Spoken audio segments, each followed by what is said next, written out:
Break out the pocketbooks. The Badgers might be big spenders this offseason.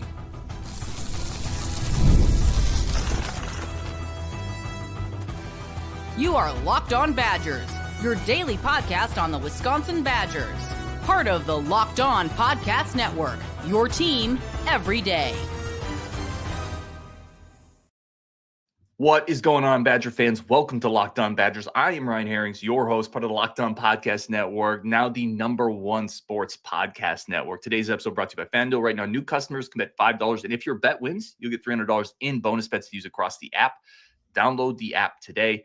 Today's episode, we have some fact or fiction. Again, one of my favorite shows. I do this with my good friend Rajiv. We don't brief each other on what our questions are, so it's very ad hoc. You see it in the process. Please throw your comments in there if you think our questions are fact or fiction. We were talking some hoops. Carter Smith. Are the Badgers going to spend big this offseason? And those are just mine. I don't even know what Rajiv has up his sleeve. So, I got some good ones. All right. Let's start with this one, though, because that's kind of what I titled the show. That's what I led off with. There was a really good interview today with Ted Kellner on, I think it was ESPN Milwaukee. Always want to give credit to where the interviews come from and the sources. He said our budget next year for football will put us in the top third, Rajiv, of the conference, the top third. He said we were well below that this year. Next year, should be well up the food chain. Fact or fiction, Rajiv? You're buying this. Wisconsin will be a top third spending team, the football program in the Big Ten next year. I want to say fact on this. I really do. But I'm going to say fiction until proven otherwise. And that's just the skeptical part of me because I just don't really, first of all, I don't really see how he can listen. And thank you, Ted Kellner, for all the money that he's given to this program. Thank you. It's wonderful. But we don't know what the other schools are going to do, right? And I've been saying this since the letter originally came out from McIntosh saying they were going to invest more. Like the level of investment across college football is rapidly increasing. Everybody's going to have to do that, not just us. So yes, are we going to spend a high, is our percentage increase going to go up more than most Big Ten teams? Yes, I would agree with that. However, other teams are also going to spend. So he might be able to say that we're going to be in the top third of that right now for what was spent this year.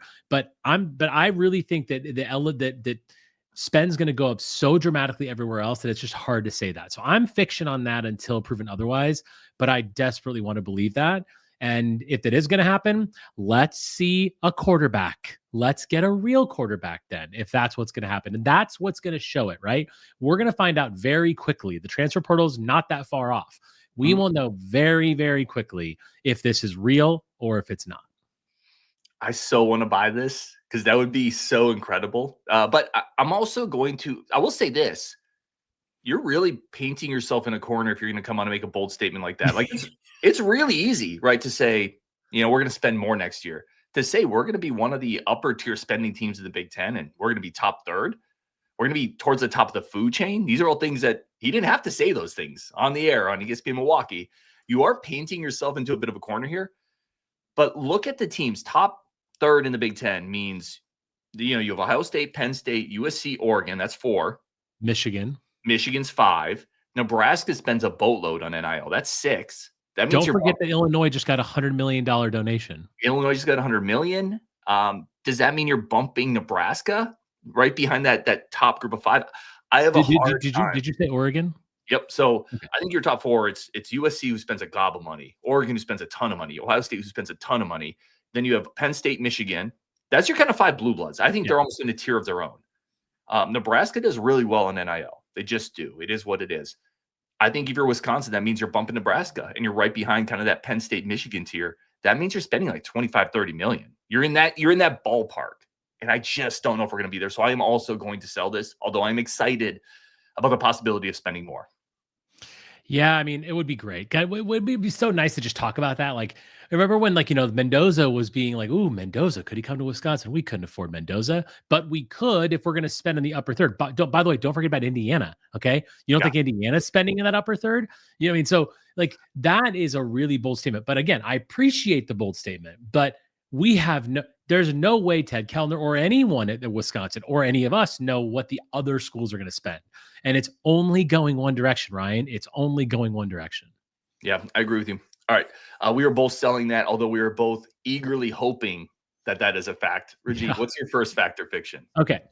I'm going to switch gears a little bit here to some other Big Ten sort of college football expansion news.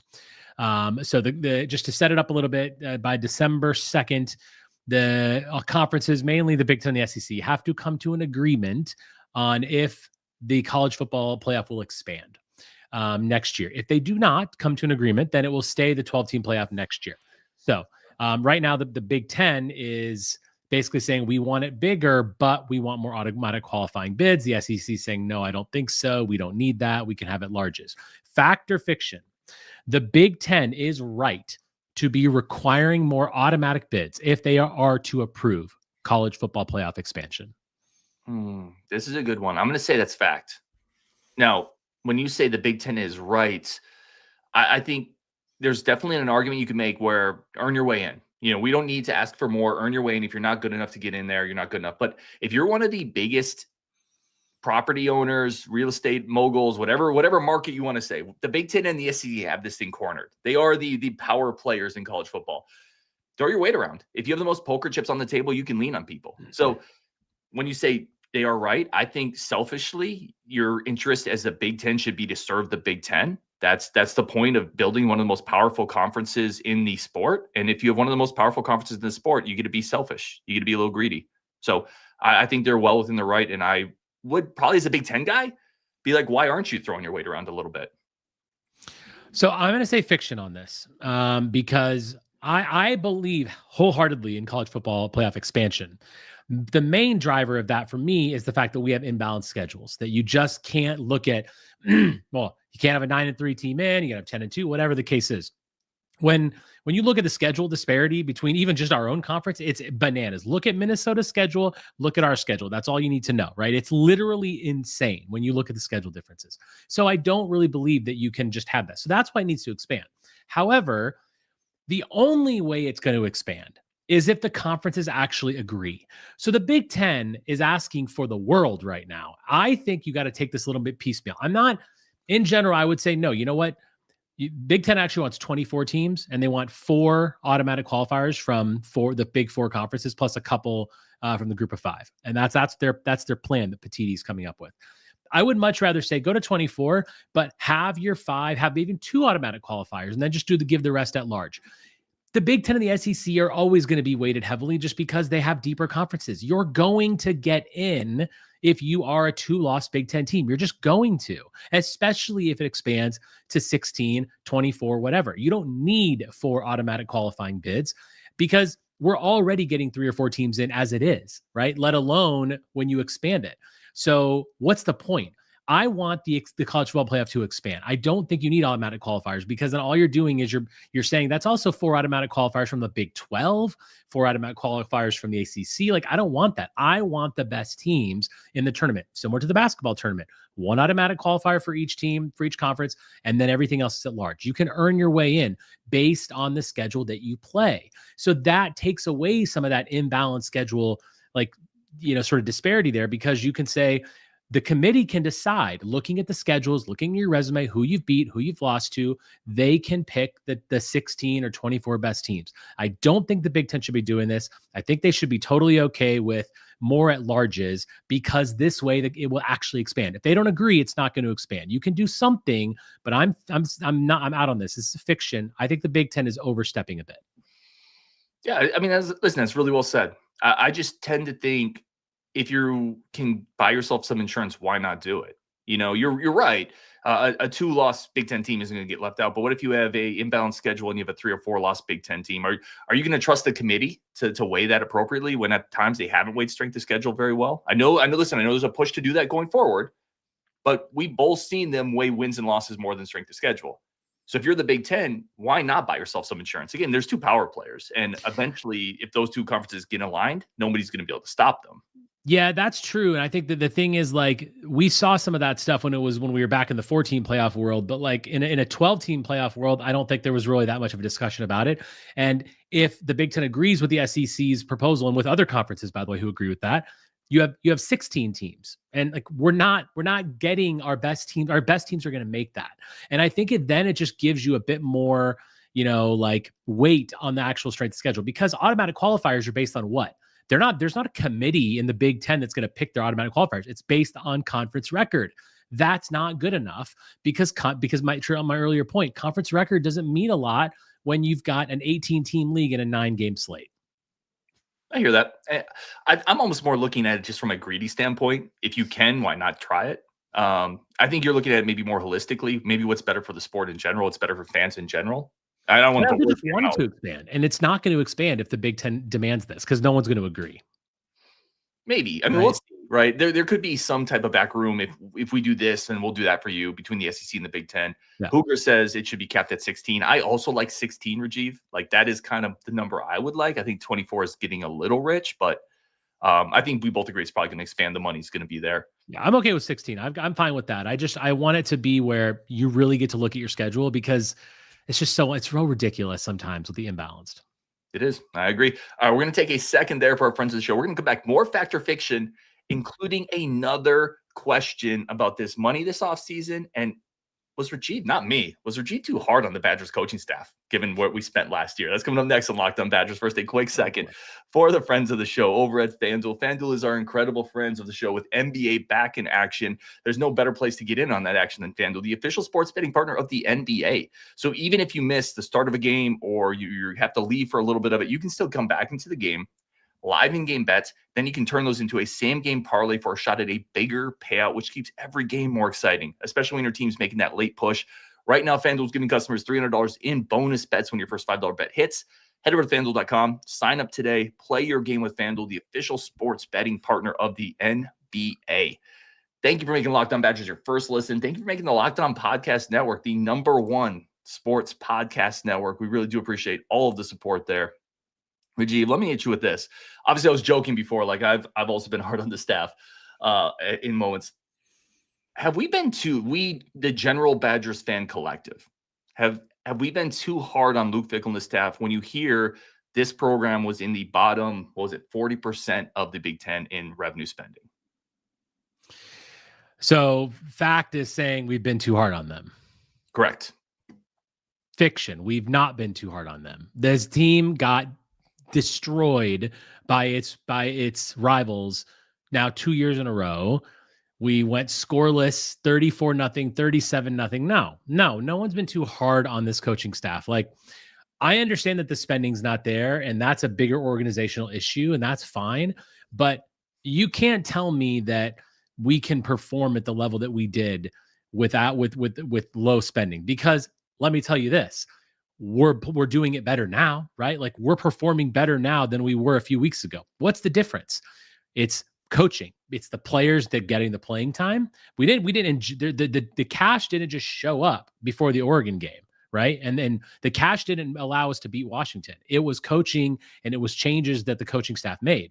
So I'm happy to give them credit for what's happened the last couple of weeks, which means we're very fair to criticize them for what happened from the weeks before. So I don't think anyone's been too hard on them. I think that ultimately the coaching staff has failed. In many respects, they are turning things around now, which is good. But no, I mean, I think they deserve the criticism that they get because we were horrible and we were playing like we didn't even belong on the field. And that's inexcusable. I actually think this is fact. I do think we've been a little. So let me say it though. Okay.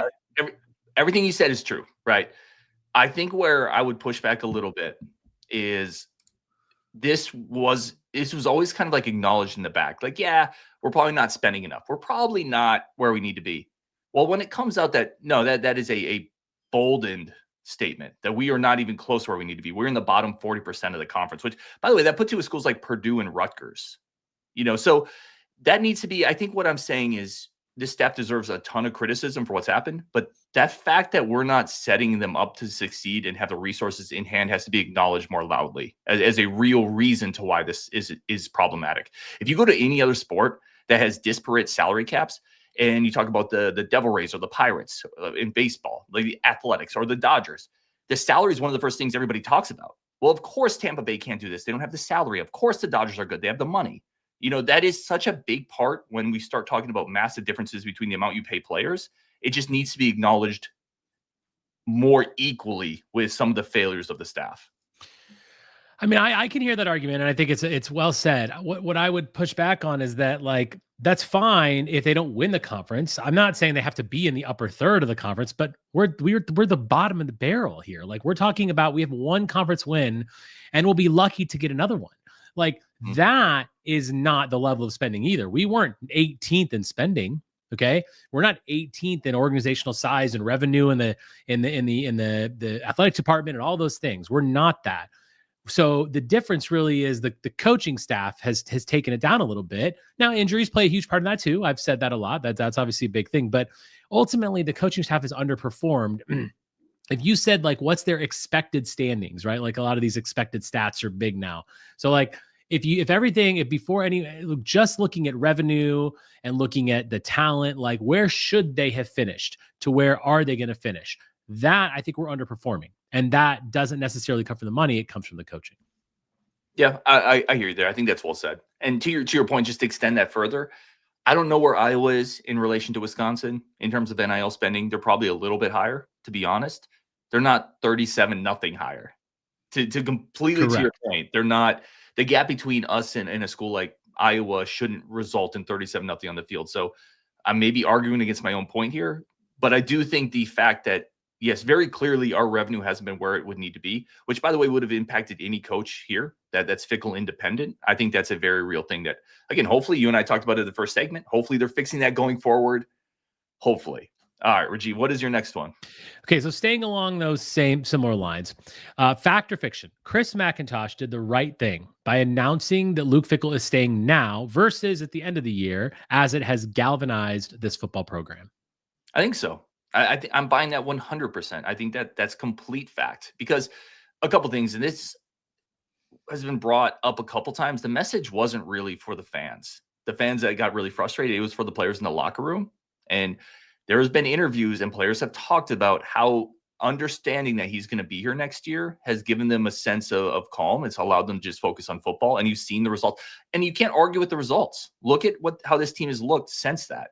I think it will help keep this recruiting class together. And if he's going to be here anywhere, or if he's going to be here anyway, which he was, then the sooner you announce it, the sooner you can put recruits at ease, the sooner you can continue adding other pieces, the sooner you maybe put some of your players that are going to be on this roster next year, hopefully, maybe you keep them out of the portal. Maybe they're not looking as much in the portal. Maybe other teams aren't prying as much. So I think as soon as you made the decision he's going to be here, I think it makes a ton of sense to announce it. Yeah, I, like many people, was upset on that day. But this is a fact, totally. Like, I have to give him, listen, I'm happy to give credit where credit is due. I've given credit now multiple weeks in a row to Luke Fickle for getting the guys to play the way that they have. I will give credit to Chris McIntosh on this. I still don't like the behind the paywall nonsense. Okay, that was silly. But at the end of the day, like, if he's going to stay, come out and say it, because all that pressure's off. None of us are talking about, like, we would be talking every week about, is Fickle going to stay? Like, what? Fire him. All that's gone because because everyone knows he's staying. So all we can really do is focus on the football. How about that, right? And all of a sudden now the right players are playing on the field. There's clearly the locker room is solid. Like, that's as evidenced as you can see during that Oregon game, the Washington game, and frankly, even like the first half of that Indiana game. Like, no one expected that. If you would have told me that we were going to play Oregon as tough as we did and have be 10-7 against Indiana at halftime, I'd have said you're crazy. So, like, that means something, and I will give credit to them. Absolutely, it was the right thing to do. I was very skeptical at first. I've totally come around the other way now, seeing as how we've played and how Luke Fickle has clearly used this to his advantage. And I expect him to continue using it to his advantage, as you mentioned, in the transfer portal and the recruiting. This is an absolute fact. And I will kudos to the athletic department. They got this one right. And I did mention this at the time. I do like the fact that I understood the slow trickle of information. You and I had a phone conversation about that on the day. Like, I like the fact that they were like, okay, so first it was leaked out that he talked to players. Then came Kellner's comments supporting him. Then it was the letter. Like, all these things kind of came out one after another, and it worked. Honestly, it has galvanized the football program, and I appreciate that because we are playing a hell of a lot better now. Yeah, and listen, this is different than people agreeing on the decision to keep Fickle or not. You know, there's some people in the chat that are they're going to listen to the show and say, well, I don't like the decision. Well, the decision to keep him or not is independent of when to kind of announce that in this letter coming out. So I think, again, once you've made that decision, then it makes a ton of sense to announce it and calm the waters. And that's what they did. That's what they did. Tyler Strieber says, on the field, yes, POISED translated to keeping our 26 recruiting class together. It's not a perfect Band-Aid. There's no perfect Band-Aid when the product on the field is a 3-win team. Yeah, it will help for some players. I promise you that. But some people, there's vultures circling when the team isn't very good. And that's for a lot of our prospects and our recruits. That's the sport. That's the sport that we're in right now. Yeah. All right, let's take one more quick second for our friends of the show. We're going to come back. I'm going to kick it over to Rajiv next. Or no, I think it's mine. I have a Carter Smith one for you. That's coming up next on Locked On Badgers. I got a spicy Carter Smith one coming up next. But first, a quick second for our friends of the show over at Gametime. Listen, if you got to get to a game, you want to be in the environment. Rajiv is going to BYU this Friday for Badgers, BYU basketball. If you want to join them, I would go look on Gametime. You're going to find the best tickets, the best prices, last-minute flash deals, and you get them emailed to your phone. So you get it on your phone, so you could be in the crowd with the people, with the man himself, Rajiv, cheering on the Badgers to beat BYU in that revenge moment. You can do all of that with tickets from Gametime. You get pictures of the seats before you sit down. And the best part about it, Rajiv, how many places do you go where you order something online and what you pay is not what you see? Yeah, it's the worst thing ever. All the hidden fees, right? That you're just like, wait, what just got charged to my credit card? That's not right. Gametime doesn't do that. What you see is what you're going to pay for incredible tickets. Right now, take $20 off your purchase with code LOCKEDONCollege. Take the guesswork out of buying tickets. Download the app, create an account. Use code LOCKEDONCollege for $20 off your first purchase. Terms do apply. Again, that's promo code LOCKEDON COLLEGE for $20 off. Swipe, tap, ticket, go. Download Gametime today. Okay, Rajiv. Injury aside, so don't factor in any injuries. Carter Smith starts a game in 2026 at quarterback, not due to someone getting hurt. Fiction, because if we're going to spend the money, then go spend the money on a quarterback. Yeah, I mean, at this point, I think Carter Smith has done admirable, very admirable, and I expect him to keep growing. And I just don't feel like he's going to be the starter because we're going to get someone else. And if we get someone else, which we're going to in the portal, and if we're going to spend that money, it's got to be someone with a high caliber quarterback that's not going to lose his job unless he gets injured, which, given our history, wouldn't shock anyone. But yeah, so I'm going to say fiction because I think that the clearly there is investment. Clearly, again, the slow trickle information. People are clearly talking about it. If Ted Kellner's going on the radio and saying it, that means something is going to happen to where we can at least increase our spend. And that has got to mean a quarterback. And I haven't seen enough from him in the first couple of games. I think he is like, okay, automatic starter next year. No, you've got to have someone else. So no, I'm going to say fiction. Agreed. I think it's fiction as well. Rajiv, let me ask you this. What has this staff done in the offseason when there's a weakness? What do they attack with zealous nature in the offseason? I mean, they go all in. All right? In. The defensive line, perfect example. Yep. And 2 years ago, it was linebackers. Do you remember how many linebackers we signed? Outside linebackers. Oh, my God. Leon Lowry, Cheeks, everybody. John Pius. Do you remember we signed a guy? I don't even remember his name now. He signed for like 5 days, and then we signed another guy, and he's like, I can't compete. There's like 6 linebackers you guys have brought in the portal, and that guy left. I don't even remember his name, Rajiv. I did 2 shows on him. So, here's my point. They go after their biggest weakness in the portal, and they go after it hard. This team has been quarterback-less. It's been rudderless on offense. If you are going to put money into this, you cannot say that and then not go and get a big-time quarterback. There's no way around it. And I'll also say, a lot of fans have talked to me. They've talked to me about it. They probably talked to you about it. They've made comments on Twitter. Enough with the portal quarterbacks. Develop a guy. Indiana is winning with a portal quarterback. Miami won last year with a portal quarterback. Portal quarterbacks work. A lot of the big programs are winning with portal quarterback. Ours has just gotten hurt. So it's okay to go get a portal guy. You got to find the right one. But if they have money, there's a need. Those are going to marry up. I agree with you. I think it's fiction on Carter Smith starting next year. I do think that there is merit to the discussion about developing. I do want to see that. And I think Carter Smith is a perfect example of someone that can develop. I don't expect them to go get a guy with multiple years of eligibility. I expect them to get a 1-year guy that can win now, that can play next year while Carter develops. And I fully expect Carter Smith to be able to do it to play in 2 years and to be able to start it. But I do want to see that. I do want to see development. I would love to be able to say, oh yeah, here's our starter for the next 3 years. That'd be great. That'd be awesome. The problem is, even if you do that, if you get the Carter Smith to start and develop, oh, I'm going to go play at Alabama now. I mean, like that can happen too. So that's the other side of developing a quarterback, because that person can just leave and go somewhere else. Look at guys like Carson Beck and look at other people. Look at even Tyler Van Dyke to an extent. I mean, he moved up, and there's so many options now that sometimes you can try to develop, but you're just going to lose them in the offseason anyway. And I agree with your point there. Like, I would love to see Carter Smith develop and become a Badger. 2 or 3 year starter, I think that's great. To me, I don't care as much as long as you get good quarterback play. The last 2 years, Indiana went Rourke last year, brought him in, and Mendoza this year. They've been great both years. There's multiple ways to do it, I guess is what I'm saying. Whatever path leads to better quarterback play, I'm all in. And if that's Carter Smith, that's great too. All right, Rajiv, what's your next one? Okay, so sort of staying on the same lines. I'm only gonna focus on the offensive side of the ball, because the defense, if you look at the whole team, it's gonna be inside linebackers. But fact or fiction, the strongest unit on the offensive side of the ball when we kick off in 2026 will be offensive line. And it's the weakest right now.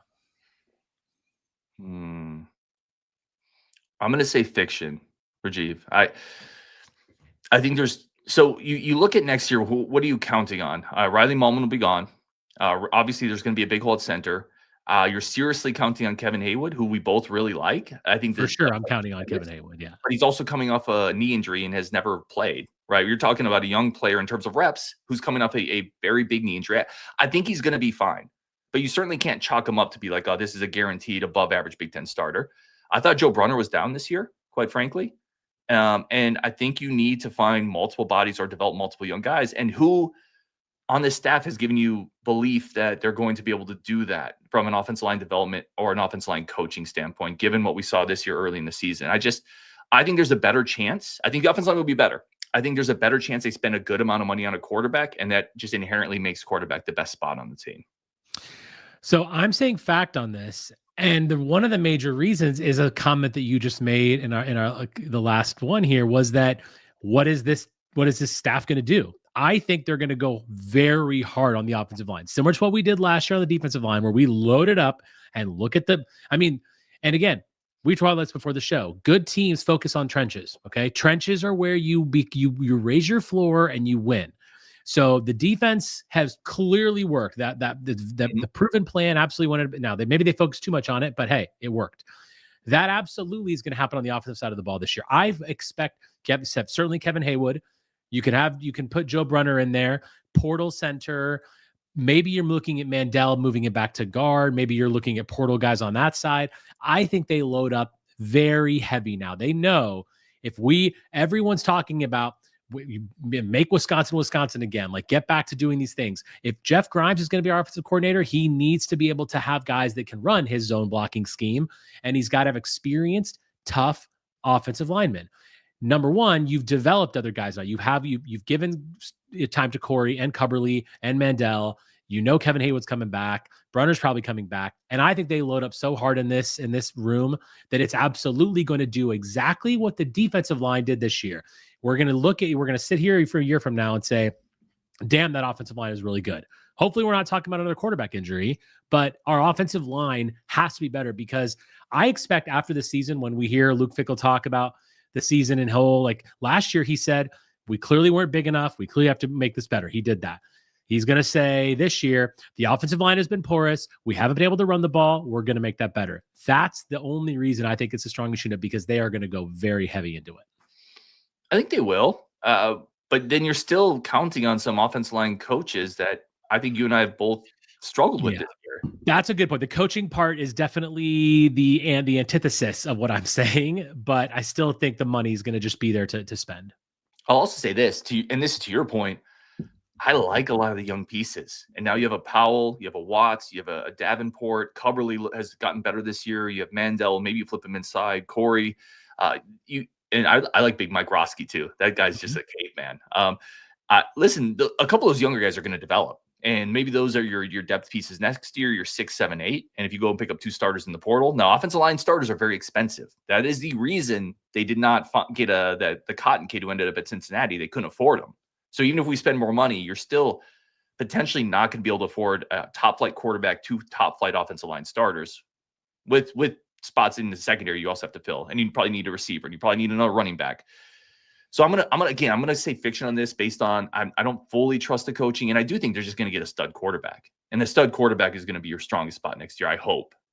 Well, let me tell you, if we're going to be in the top third of Big Ten spending, we'll have enough money for an offensive lineman. If that's real talk. That's very fair. All right, let me shift you to basketball. You ready? Yeah. Nick Boyd is currently averaging 20 points per game to lead the team. John Blackwell is a close second, and then you have kind of Winter, Rapp behind him, Rhodey behind him. Fact or fiction, Nick Boyd leads the team in scoring this year. Very interesting. I've got a similar one coming your way next. I'm going to say fiction. I think that right now you've already seen a little bit of an evolution in the first 4 games of Nick Boyd, where he shot a lot. He took a lot of shots. Now he's sort of like, I think the more he sort of beds in with the team, gets to know the players, figures out the system a little bit more, I think his shots total is going to go down. Blackwell's is going to go up, especially when you get to tougher opponents. And I think Blackwell's going to have to take over. I think you're going to hopefully have a bit more of an inside game. I think he's going to shoot a lot all year, but I'm going to still go Blackwell being our top scorer. And if he's not our top scorer, I think this team's not going to be as good as we want it to be. I'm with you. I'm going to say fiction as well. I think Blackwell's output creeps up and Boyd's creeps down a little bit. But I will say this, it's going to be closer than I think anybody thought at the beginning of the year. I think there was the thought that maybe Boyd would be the third or even the fourth scorer with maybe Rapp, Winter, and Blackwell. Certainly Winter and Blackwell probably ahead of him. I think it's going to be closer to Boyd averaging like 16, 17 a game and Blackwell like 18, 19. But I do think Blackwell ends up as the number 1 scorer in the team. So I agree with you. Yeah, it's interesting that you brought this up, and I'm gonna sort of dovetail this with mine, which is on similar lines. Okay, so talking about Boyd and Blackwell, the 1-2 punch, if you will, the 1 and 2, like the starting 1 and 2 guards, the backcourt of Boyd and Blackwell, the 1 and 2 combination will be the best one, the most productive 1 and 2 we've seen since early days of Bo Ryan.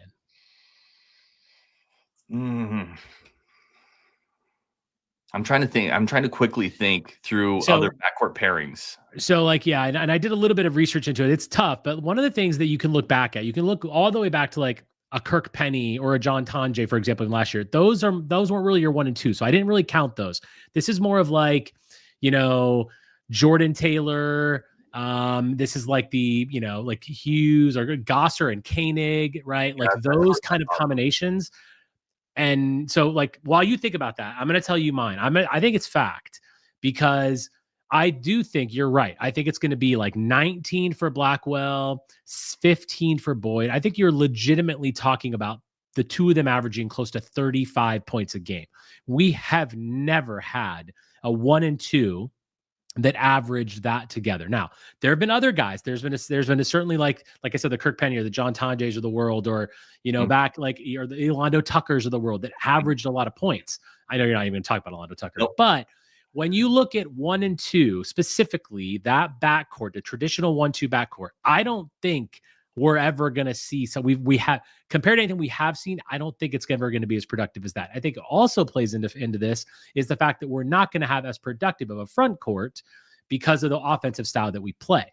So we're not going to have that big bruising force down low. I mean, the Winter can try, but he's just not there. So I think this is going to be the most productive 1-2 that we've really ever seen. I think I buy that. I think, listen, this offensive style lends itself to it as well. We played with a lot of really good backcourts where our offense was scoring 60 a game. So it's almost a bit of an unfair question a little bit. You almost have to measure it by efficiency and some metrics to really get to that. We also had some point guards that are probably going to end up averaging more assists than a guy like Nick Boyd. How do you factor that into the productivity? If you're talking productivity, you have a Johnny Davis who averaged 7 rebounds a game. Are we just talking offense? Or are we talking all around game? Or are we talking the impact all around? It's a little different, but I think I do buy it. I would have to think on it really. So let's say just for the sake of discussion, if I did say all around, like looking at it collectively, 1-2 versus any 1-2 that you can sort of think about. Obviously, your mind immediately goes to Koenig, right? Because we were in the Final Four, right? So those teams were really strong. Gosser's on that team. And then you can look all the way back to Devin Harris. You can look at who was Jordan Taylor's running mate. I was looking at it today and I forgot, but it wasn't Flowers, right? Flowers was before Taylor. So I think Flowers was before Taylor, yeah. But It's You hard. have like you have the Trayvon Jackson, you got the Hughes. Like there's different guys along the way, but I think the reason I bring this up is because I think Boyd is a very unique player in our system. We've never really had this kind of production coming from a one that like, and then you couple that with an NBA likely player in Blackwell. That's what's really interesting, right? Yeah, Koenig and Brust came up. Oh no, it's not Koenig. Brust wasn't with Koenig. Brust was before. No, Koenig. Brust was earlier. I think it's Josh. I think Gosser was his running mate in 16-17. Yeah, and certainly in that 15 year, it was Koenig and Gosser. I think you can make an argument if you wanted to, because Gosser was so good defensively. The overall combination between Koenig and Gosser was probably as good as this group. You got a lot more defensively from Gosser. Koenig, you got more assists. But yeah, I love this pairing. I think I would probably buy that as well. Yeah. So, and then people asking who started with Koenig that year was Showalter, but also Dimitri Trice played a lot with him as well. So I don't think that pairs. I think this is really special pairing. I think that's my point. This is a really special pairing that I really hope I hope the synergy between them can continue to get better. And if you couple that with front court play, this is great. Like producing 90 some points a game, it's pretty awesome. Got to get stops though. Let me ask you my next one. Let me ask you my next one because I love that you have a pairing. I have a pairing as well. Mason Posa and Cooper Catalano, fact or fiction, will be a better Badger pair when it's all said and done than Jack Sanborn and Leo Chanel. I knew that was as soon as you started that question, like, oh, he's going to talk about Sanborn and Chanel. I mean, let me tell you, at the present time, that's fact. Just because of the production they're both getting as true freshmen, like. And I can't remember what kind of production, when those guys started to play, whether I don't think they both didn't play as true freshmen, certainly not. I just feel like the ceiling, the sky's the limit with these two. Like you're seeing such insane production. By the way, against the schedule that we have played, like these are not crap teams here. We're playing Oregon and Indiana, two of the most electric offenses in the country. And those guys are like, yeah, we got this. We can play really well against these teams. That's the difference. They're true freshmen. They're 19 years old. Fast forward to a few years from now, if they both stay healthy and they both stick around, yeah, I'm saying this is fact. This is absolutely going to be the best inside linebacking combo we've ever seen because you can just look at the start. There's no way that any other guys had this kind of start and then could project forward. What about Chris Borland, Mike Taylor? So Borland did play true freshman. That's a good one. That's a good one. You didn't ask about those guys though. I didn't. Listen, I did. I'm gonna say, gosh, man, I have to say right now, fiction on this. I think we have to see it for a little bit longer before I'm gonna say Sanborn and Janelle, both NFL guys, both incredibly productive, both did it over multiple years. I think the fact that we're having the discussion, if they're as good as those two, is the real point here. Because they look like stars. And both of those linebackers, Sanborn and Janelle, were stars. And I think we have two more stars on our hands, and we're going to have them as long as they stick around for 3 more years. Well, this year and 2 more. Excuse me. So I'm going to say fiction, but it's like, excuse me, I just swallowed something. but it's close for you. It's close. It's close. Yep. Yeah, I mean, I hear that. I hear you on that. It's fun to watch those guys, though, man. I mean, that's one of the reasons I look forward to Saturday, just because I want to see those guys play. Like, it's exciting. I agree. So good. Excuse me. Sorry about that. I got one from the chat I was going to throw in here. Do you have any other ones you make sure you hit? Yeah, I'll do mine real fast. This is pretty quick one here. Okay, fact or fiction? Gideon Atuka will be the only remaining running back from this current team on next year's roster. I think it's fiction. I think if you had to ask me right now, I think Dylan Jones comes back. I imagine Darion Dupree might be hitting the portal. But I do think Dylan Jones had flashes where it was starting to look like it was coming together. And I think if he had stayed the course, and by I mean stay the course, it's not his fault. If he hadn't gotten hurt, I think we'd be seeing some of what we're seeing from Gideon right now from Dylan. And I think those two can make a great pairing. So I think Dylan's going to stick around. Quite frankly, if you're a team in the portal looking for a running back, you might not be looking at a guy like Dylan who statistically wasn't very good and is coming off an injury as a guy we got to go and really poach that player. So his market might be a little suppressed as well. I know he likes Spalding. I know he likes the staff. I think Dylan stays. I wouldn't surprise me if Dupree, though, left. But I'm going to say fiction on this. Yeah, I mean, I kind of think it's a fact. I just feel like if you're Dylan Jones, you know you've got insane attributes. You were very highly recruited. I do get concerned about the fact that he got pretty beaten up running behind this offensive line. Now, we've said this offensive line is going to be better next year, but he's going to have a lot of options potentially just to look at, even within the conference, like offensive lines that he can go run behind. And I just worry that this year, and just like the sour taste that's going to be left in his mouth, like he's not a part of this like late season sort of surge that we're on. He's already out of the team because of his injury, and I worry that they're both going to leave. But I would hope to think that one of them comes back. And I want Jones to come back. I think Dupree's also gone. Yeah, Tyler said one of them is back, but not both. Hooger says, fact, Jones is going to go. DD is definitely gone. Yeah, I don't think you're getting both back because you're looking at a minimum. You have one running back in this class. I know Latimer is potentially the second if we're able to hang on to him. So you're potentially bringing in two guys in this recruiting class. And if you're Dupree, you've already seen Atuka jump you. You know Dylan's jumped you. You're going to be probably behind Latimer for sure if he comes in. Yeah, he almost feels like a sure thing. And that's nothing I've heard. It's nothing I'm reporting. That's just what I think will probably happen. Yeah. It's really, but the question's really about Jones, right? That's ultimately what it is. Because I agree. I think we all agree that DD's gone. All right, ready to this one. Fact or fiction from Tyler Strieber. Badgers go 1-1 down the stretch, Rajiv. That is an absolute fact, and I will tell you why. Minnesota. Now, we'll say Minnesota does play well at home, but other than that, I want everyone to just take a minute to look at Minnesota's schedule. Okay. 3 common Big Ten opponents that we've played: Ohio State, Oregon, and Iowa. We all lost to all of them, but look at the scores of those Minnesota games. Okay, those 3 opponents, those 3 opponents destroyed them. We got destroyed by Ohio State and Iowa as well, but they allowed even more points than we did against those teams. Drake Lindsey throughout the year, as he's gone on he's sort of regressed. He's a true freshman. He's giving it his all. I'm not saying anything against the guy, but I don't think he's really got it. And our defense is only going in one direction. I think Minnesota's entire team is going the opposite direction. They've got another tough battle this week. They're playing Northwestern, I'm pretty sure, and they're on the road and they're not even favored. I think we absolutely can win that game. If it was at home, I would feel a lot better about it, but I still think we're going to get that done on the road. Minnesota's going down. That axe belongs in Madison. I'm with you. I'm calling it fact as well. And I think this is the exact right record. I don't think we beat Illinois. As much as I would love it, no. I don't know if we can score. And that's super important in football, Rajiv. Getting some points on the board. It really you do have to do that to win. You do have to do it. On it, man. That really matters. But I do think we beat Minnesota. I do think we get the axe. I do trust this defense. You know what travels in baseball? Pitching. You know what travels in football? Defense. Late game. I'm sure it's going to be cold as hell. Nobody's going to show up in that rinky-dink stadium because they have no real fans. This defense is going to go out there and they are going to dominate that line of scrimmage. I think we win that game. It'll be like 13-10, 13-7, something like that. But yes, give me 1-1, Tyler. I'm going fact on this. And I really hope that Gideon, I don't know if you've heard anything about Gideon Atuka's injury. I really hope that if he finds a way to be back for that game, that he could be the difference maker in us being able to score. Agreed. All right, let's wrap it there. Rajiv, I had one more we didn't get to, but we'll do that on the next one. He is Rajiv. I'm Ryan. Thank you for tuning into Locked On Badgers. Really do appreciate Fact or Fiction edition on Wisconsin, and we will definitely talk to you, as always, tomorrow.